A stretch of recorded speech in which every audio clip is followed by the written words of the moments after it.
आज हमारा last lecture है फाइनेंसिंग करंट एसेट मैनेजमेंट के हवाले से और सोर्स ऑफ टर्म फाइनेंसिंग क्या होती हैं। और आज आपका जो है कोर्स का आउटलाइन जो कंप्लीट हो जाएगी अल्हम्दुलिल्लाह सुबह अल्हम्दुलिल्लाह। तो उसके अलावा व्हाट्सएप ग्रुप में आप लोग ऐड हैं, मेरा नंबर मैडम मजीहा ने ऐड भी कर दिया था। आपको किसी किस्म की कोई क्यूरी हो तो आप उसमें मुझसे डिस्कस कर सकते हैं उस ग्रुप में।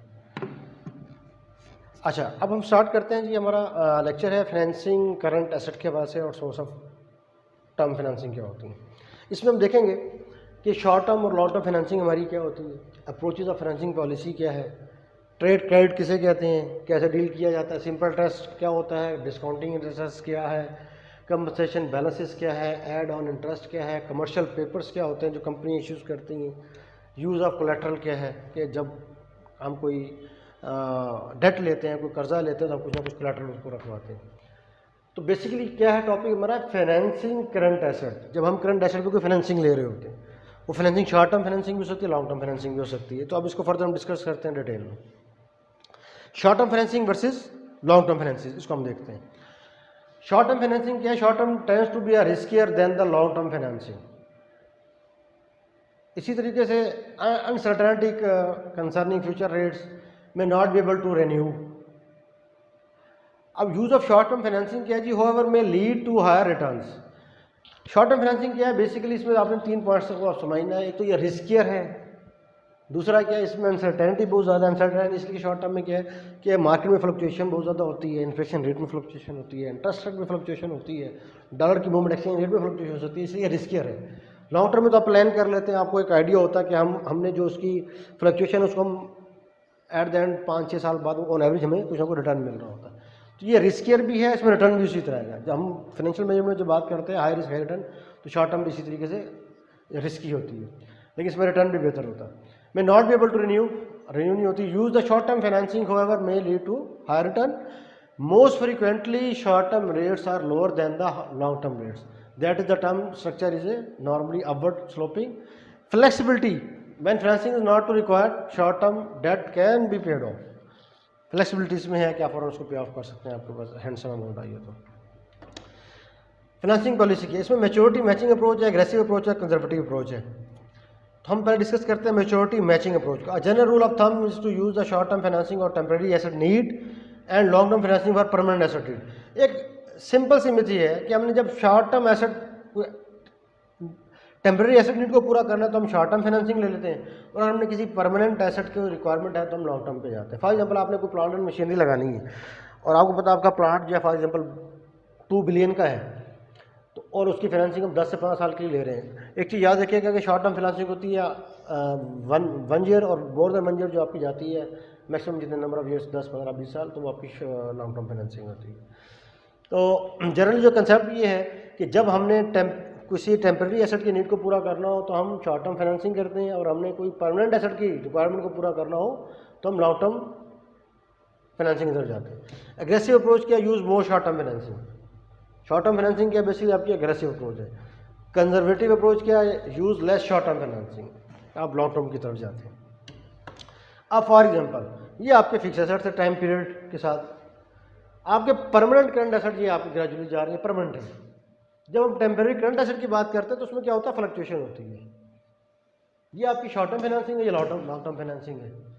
तो ये आपका $1 मिलियन आ गया। ये हमने पिछले लेक्चर 13 में भी ये टेबल डिस्कस की थी जब हमने परमानेंट और उसकी करंट एसेट की बात की थी। इसी तरीके से अगर आप देखें तो ये डॉटेड लाइन एक जा रही है। अब ये क्या है? एग्रेसिव फाइनेंसिंग क्या? High risk high expected return. हम फाइनेंस का हमेशा ये रूल बार बार डिस्कस करते हैं। अब जो आइडल है वो परमानेंट फाइनेंसिंग यहाँ पे डॉटेड लाइन के साथ जा रही है कि ये आपके फिक्स एसेट थे, ये आपके करंट एसेट थे। आपने कैसी रेशो रखी परमानेंट करंट एसेट में कि आपके वो जो मैक्सिमम अर्न हुआ, तो ये आपकी लॉन्ग टर्म फाइनेंसिंग है। शॉर्ट टर्म में तो आप एक मीडियम लेवल पे रहे। आपने मतलब फॉर एग्जांपल एक आपके पास ऑप्शन थी कि आपने 1 साल में शॉर्ट टर्म फाइनेंसिंग लेनी थी, 10 साल में आपने लेनी थी लॉन्ग टर्म। आपने लॉन्ग टर्म को मिड टर्म की तरफ आ गए, दूसरे लफ्जों में करें कि आपने 5 साल के लिए एक फाइनेंसिंग ले ली है, उसमें आपका रिस्क भी मिटिगेट हो गया और आपकी रिक्वायरमेंट भी पूरी होगी। अब यहाँ पे क्या हो गया? इसमें फ्लक्चुएशन थी, क्यों? क्योंकि आपके पास मार्केटेबल सिक्योरिटीज थी। अब यहाँ पे आप देखेंगे, अब ये जो आपके पास फ्लक्चुएशन आ रही है ये शॉर्ट टर्म फाइनेंसिंग में आ रही है कि आप मार्केट सिक्योरिटी बाय कर रहे हैं, सेल कर रहे हैं, बाय कर रहे हैं, सेल कर रहे हैं, जबकि आपके पास यहाँ पे परमानेंट करंट एसेट थे, वो देखें कि खास रेशो से जा रहे हैं लॉन्ग टर्म फाइनेंसिंग के हवाले से। अब ट्रेड क्रेडिट क्या है? लफ्ज़ से ज़ाहिर है ट्रेड क्रेडिट कि आप जब ट्रेड करते हैं किस पे? क्रेडिट पे करते हैं। अब very large source of short term credit, for example 2/10 और नेट 60 ये इसका कोड है बेसिकली। फ्री ट्रेड क्रेडिट क्या है कि credit receive during the discount period always use that is do not पे द अर्ली। आपको आपने उधार पे माल ले लिया। कॉस्टली ट्रेड क्रेडिट क्या है जी? Loss of discount if you do not pay within the discount period. आपको किसी ने ऑफर की, यार आपने मुझसे 10 लाख रुपए पे ट्रेड की, उसने कहा जी आपका 10% मार्कअप मैं लूँगा। अब उसको पैसों की जरूरत पड़ गई, वो कहता है यार ठीक है आप 1 साल के अंदर मुझे 10% देंगे। अब उसको पैसों की 6 महीने बाद जरूरत पड़ी, उसने कहा आप ऐसा करो मुझसे डिस्काउंट ले लो 10% के बजाय मुझसे आप 8% मुझे पे करके मुझे पे ऑफ कर दो, मुझे पैसों की जरूरत है। तो वो क्या ट्रेड डिस्काउंट है? Compare the percentage cost with the cost of the fund of the other sources. तो आपके अपने फंड क्या मैनेज करते हैं कि अगर मैं इसको 8% देके मजीद कितना कर सकता हूँ, अगर नहीं कर सकते तो क्या आपका ट्रेड डिस्काउंट लॉस हो जाएगा। अब इसका एक फार्मूला है सिंपल सा ट्रेड क्रेडिट का। आपकी परसेंटेज ऑफ कॉस्ट क्या है, डिस्काउंट की परसेंटेज क्या है, over 100% minus discount. For example आपको डिस्काउंट मिल रहा था 10% पे आपने पे कर रहा था, डिस्काउंट मिल रहा है 2%, तो 2% क्या आपका डिस्काउंट आ गया। 2% माइनस अगर 10% तो यहाँ 10 आ जाएगा माइनस डिस्काउंट 2%। ओवर 360 नॉर्मली जो अमेरिकन मेथड के तहत जो है नंबर ऑफ ईयर्स जो दिया जाता है 360 दिया जाता है या 365 लिया जाता है। ब्रिटिश 365 लेते हैं, अमेरिकन 360 दिन लेते हैं। Total credit minus discount period is equal to interest rate of per period कितना था, number of the interest periods कितने थे। तो फॉर एग्जाम्पल ये आप 100% में 2 गया, 2% डिस्काउंट, तो 2 ओवर 98 आ गया, 360 आ गया आपका साल। और 60 माइनस 10 आपके पास क्या है, इंटरेस्ट रेट पर पीरियड क्या था 60 था, minus number of interest period कितने थे 10 साल थे। आपके पास कितना आ गया 1.146, इसको परसेंटेज में मल्टीप्लाई करके 69% आ गया आपके पास। The above is only approximate due to the compounding effects. Interest rate period जो है 2/90 था, 8 था, तो वो आप निकाल लें तो आपके पास आ जाएगा शायद 2। अगर आप साल पे निकालते हैं तो 360 पे 60 पे सिक्सटीन करते हैं 7 से 2% आ जाएगा। अगर आप इफेक्टिव नेट निकालना चाहते हैं तो उसको नंबर ऑफ एन से मल्टीप्लाई कर देंगे, वही आपका आंसर आ जाएगा। सिंपल इंटरेस्ट बैंक लोन क्या है, ये सिंपल सा फार्मूला है। A single payment and interest rate on the maturity date is loan. 1 year loan क्या है, effective annual rate is equal to interest over principal, सादा सा फार्मूला है। लेस देन 1 ईयर की बात करते हैं अप्रॉक्सीमेशन, तो क्या हो जाएगा आपका इफेक्टिव एनुअल रेट क्या हो जाएगा, इंटरेस्ट ओवर प्रिंसिपल इनटू साल 360 over days loan in outstanding, जितने दिन के लिए आपका लोन आउटस्टैंड किया, तो इज इक्वल टू क्या होगा वो आपका इंटरेस्ट पर पीरियड क्या है into number of interest period क्या है। डिस्काउंट इंटरेस्ट सेम वही फार्मूला है। डिस्काउंट इंटरेस्ट में क्या करते हैं आप, इंटरेस्ट को डिवाइड करते हैं प्रिंसिपल माइनस इंटरेस्ट पे।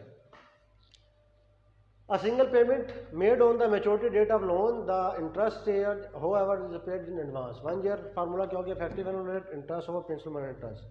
Less than 1 year loan, approximation में वही फार्मूला आ गया, effective annual rate is equal to interest over principal minus interest into 360 days over days in loan is outstanding.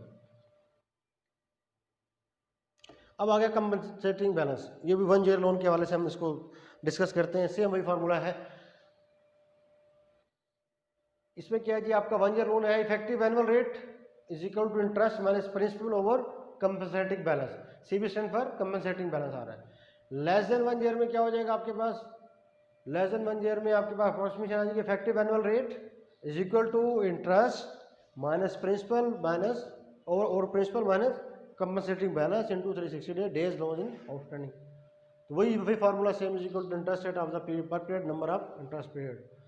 If firm normally carries excess balance with the bank, अगर किसी company के पास उसके bank account में balance ज़्यादा है यानी कि surplus है, and adjustment must be made, तो कंपनी क्या करती हैं, अगर उनके बैंक अकाउंट में फालतू पैसा पड़ा तो जो उन्होंने डेट लिया तो उसको फ़ौरन एडजस्ट कर देती हैं।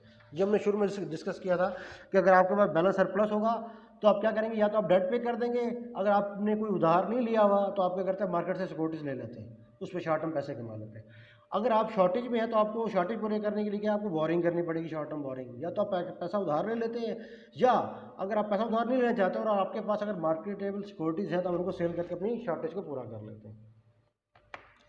एड ऑन इंटरेस्ट क्या है, इंस्टॉलमेंट लोन। अब ये क्या है, बेसिकली आप अप्रोक्सीमेट एनुअल रेट क्या होगा, इंटरेस्ट और प्रिंसिपल को डिवाइड बाय 2 कर दे तो ये आपकी अब इंस्टॉलमेंट लोन की अप्रोक्सीमेशन आ जाती है। If more precise annual rate is desired use this approach discuss in next. इसमें आप चेक कीजिएगा इसको। कमर्शियल पेपर में ये चीज़ें बड़ी यूज होती हैं। कमर्शियल पेपर क्या था? Unsecured promissory note issued by the public by the large corporation. हमने डिस्कस किया था कि टी बिल कौन इशू करते हैं? टी बिल करती है गवर्नमेंट इशू करती है, और जबकि कमर्शियल पेपर कॉर्पोरेशन इशू करती है। मेजर एडवांटेज ऑफ इशूर क्या है? Interest rate is typical below the prime rate. Disadvantage क्या है इशूर को? इशूर यानी कंपनी को। Bank provide a certain degree of the loyalty, commitment, flexibility to their customers, willing to help the customer who have temporary problems। Bank क्या करता है? जो उसके कॉर्पोरेट कस्टमर्स हैं जो उससे क्रेडिट फैसिलिटी ले रहे हैं, तो बैंक की कोशिश होती है उनको मिनिमम मार्कअप पे लोन सेंक्शन कर देता है। अच्छा, dealer in a commercial paper are much more impersonal. Direct paper क्या है जी? Finance paper may issued by the finance company, for example जी क्रेडिट आ गया, directly institution investor. Direct paper वो होता है जो आपके डायरेक्ट इंस्टीट्यूशन पे करते हैं, फाइनेंशियल इंस्टीट्यूशन। डीलर पेपर क्या है? ये कंपनी सोल्ड करती हैं, sold by the company through the dealer network. तो ये मुख्तलिफ टाइप है कमर्शियल पेपर की। एक आपके पास डायरेक्ट पेपर आ गया, डीलर पेपर आ गया। Use of collateral in short term financing. Pledging account receivable. आप बाज़ को क्या करते हैं? आप शॉर्ट टर्म फाइनेंसिंग लेने के लिए क्या करते हैं? आप अपने अकाउंट रिसीवेबल को प्लज करा देते हैं। Using a receivable selected by the lending institution as a collateral for the loan. Factoring receivable क्या है जी? आपका receivable are sold outright of the finance to the company. Inventory financing क्या है? Borrowing against inventory to acquire additional fund. Main क्या चीज़ आ गया? Accounts are receivable and inventory financing can be quite expensive. ऐसे मौके पे आपके पास फाइनेंसिंग एक्सपेंसिव होती है। थैंक यू, आपका ये आज टॉपिक ख़त्म हुआ। आपके ये 14 लेक्चर्स में आपका पूरा कोर्स आउटलाइन समअप हो गया है।